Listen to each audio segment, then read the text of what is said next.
Welcome to EDU 3339, Chapter 14, Algebraic Thinking. So the big ideas in this chapter mainly revolve around these four things: that algebra is useful for generalizing arithmetic and patterns, and that methods that we use to compute math should be generalized, so we should be able to use the same method for the same basic problem. Children also need to understand symbols, especially those involving equality or even inequality, like greater than, less than, equal to signs, and variables, so that they understand that they're searching for a missing number. They also need to understand functions, that is, equations, tables, and graphs, and how to take those simple patterns and graph them so that it definitely represents a function.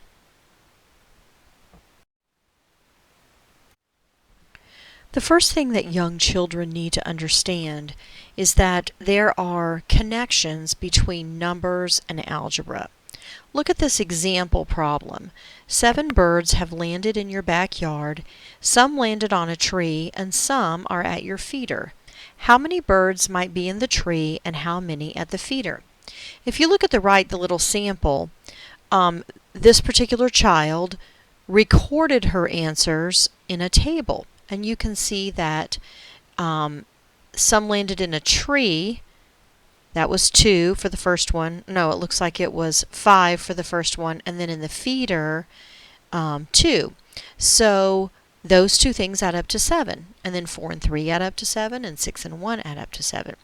However, let's look at the pattern or the generalization that we can make from this particular table. So it looks like on the left, as the numbers get larger, then on the right the numbers get smaller. Well, that's an interesting thing to realize when you are adding numbers, that you can take away from one side and add to another and still get the same answer. Also, children need to understand place value, and that adding numbers can be found by using a hundreds chart. So actually playing a game where children record their arrows and things on the numbers chart is a great way to get kids to understand patterns and moves. This chart represents the properties in number systems, both addition and multiplication.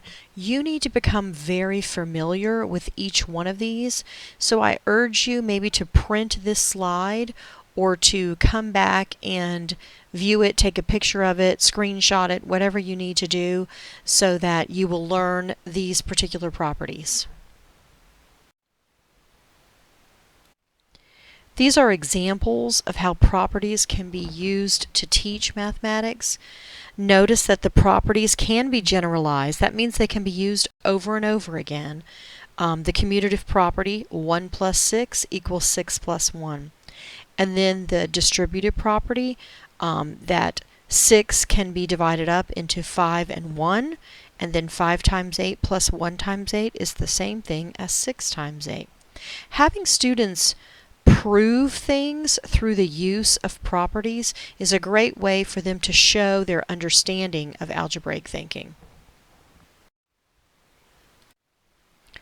Young children also benefit from identifying patterns that don't have anything to do with numbers, like these particular patterns, using cubes, blocks, counters, even color tiles.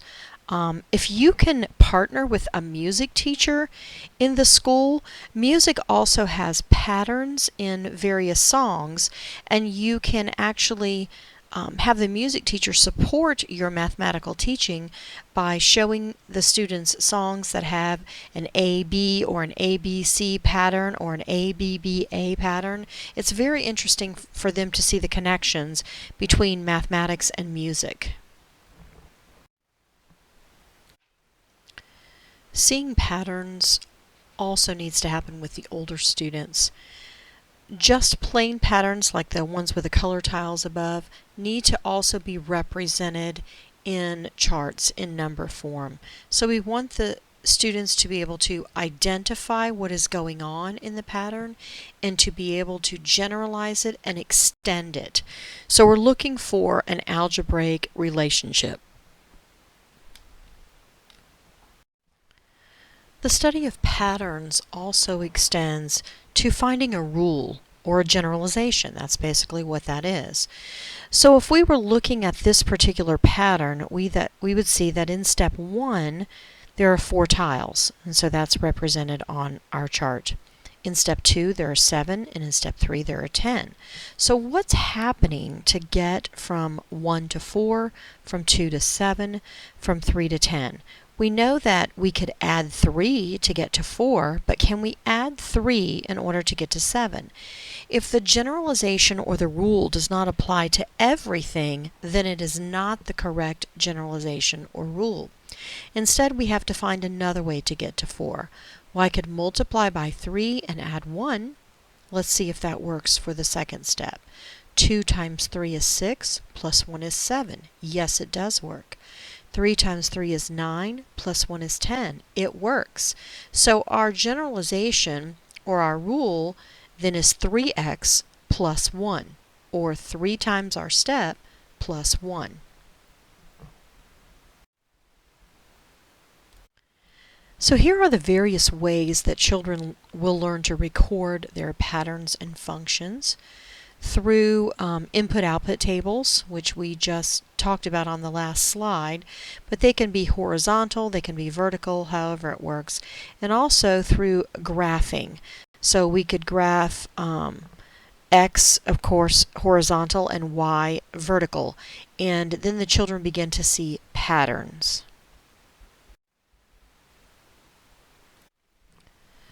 This problem shows how linear functions can be used in the real world. The problem says you are asked to build a rectangular pen with 24 yards of fence. So that's how much fence you have. Write an equation to describe the relationship between the width and the area, and write an equation to describe the relationship between the length and the width. So this particular chart, LWA, that you see, does both of those. You can see the relationship between the length and the width, and you can see the relationship between the width and the area, with the width being in the middle. So if we start at the left of the table, we see that if the width is 12, well, the width is going to be twice for it to be a pen. That's 24 yards right there. The length is going to be nothing, so the area will be nothing, because 12 times 0 is nothing. If the length is 11, that adds up to 22. The width is 11, that adds up to 22. Then the length is 1, but 2 sides of that, there's your 24. But 11 times 1 is 11. That's the area. And we continue to go up, and we can see that as the width and the length become closer to each other, we can see that the area increases. The further apart the length and width are, the smaller the area. It's a very interesting generalization for children to see. So you can see that one way that it's described, the rate of change, and then the slope over on the right side of that, because you have the length compared to the width, and then the length compared to the area.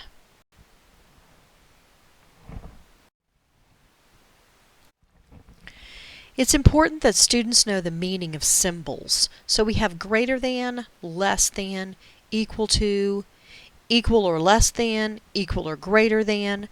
There are several symbols that children need to know. A balance scale is a great way to show that equals is the same thing as balancing two sides of the equation. So if they can conceptualize the equation as a balance, they will learn that both sides of that balance, or both sides of that equal sign, need to be the same value. You can start it with visuals, such as these types of pictures, and then eventually move it to numbers. So let's look at these three different types of relational thinking. First of all, children need to understand that the equal sign means to do something. That's the operational view. So we know that 6 plus 7, it should have something on the other side, and it should be 13. The relational computational view is where the equal sign symbolizes a relation between the two calculations. So you have 7 plus n equals 6 plus 9. So usually children add up 6 plus 9, we know that to be 15. So then they count up from 7 to figure out 7 plus what equals 15. That they actually compute that. Now, the last relational view is the structural view, and that's where the equal sign actually brings to a child's mind that there's a numeric relationship.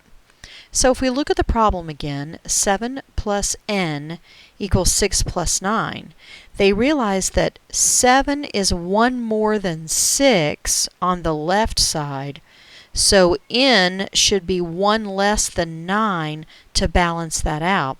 And then they could figure out that numbers do have numeric relationships.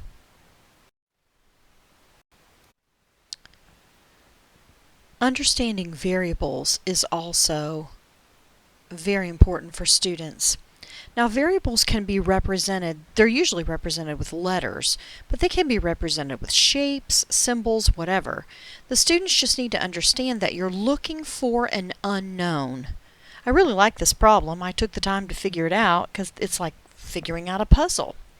So if you look at it, you know that adding the baseball and the football equals 1.25 pounds. Adding the baseball and the soccer ball equals 1.35 pounds. And adding the soccer ball and the football equals 1.9 pounds. So I figure out from 1 and 2 that that soccer ball actually weighs 0.1 more than the football.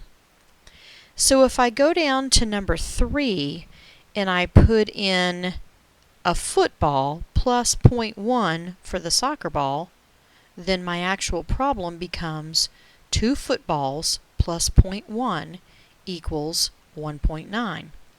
Subtract 0.1 from each side and I get 2 footballs equals 1.8. If I divide 1.8 by 2, I get the football equals 0.9. Now all I have to do is plug them all back in, the footballs, and I will be able to figure out what everything is. So in number 1, if the football is 0.9, then the baseball is 0.35. In number 2, if the baseball is 0.35, then the soccer ball is 1. And then in the bottom, the soccer ball is 1, the football is 0.9, and that equals 1.9. Figuring those things out for students can actually be a fun thing. I wouldn't start with decimals because I think that's a little confusing, but starting out with whole numbers would be a great way to begin introducing variables. The videos for this week will help you to understand algebraic thinking a little better. The video on the left is one that was actually done like as a summary to Chapter 14 of your textbook. I think that'll be beneficial to you if you watch it before you take the chapter quiz. The other videos are all classroom-based, all about numbers and building confidence through problem solving, or about playing with numbers and working with them to find the unknowns. Both chessboard algebra, function machines, and then the elementary math function boxes are ways to teach students about input-output boxes or function machines and how to generalize and make rules. I hope you enjoy learning about algebraic thinking and how it applies in the classroom.